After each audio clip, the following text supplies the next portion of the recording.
When you think about genetic testing on embryos before they're transferred, there are a lot of different tests. It's called PGD, pre-implantation genetic testing, and it can be very misleading. It is extremely important, but it's also important that you know what you're getting. A lot of times I find people are taken advantage of and pay a lot of money for a test that isn't as high standard, isn't as good as what they're expecting. You can test for 5, you can test for 10, test for 15 chromosomes. What you really want is for all of them, all 24 chromosomes to be tested. You also want them to be tested by the next generation screening method. This is really important because it's the highest standard.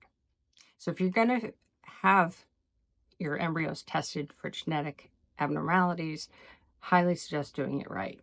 That's why we include genetic testing in all our all-inclusive programs for surrogacy. We find, and this is held up with all the studies, that the success rate is so much higher and that there are never any miscarriages.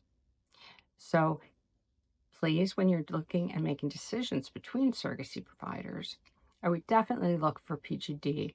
And again, make sure that's for all 24 chromosomes, and that it's done by NGS, next generation screening methodology.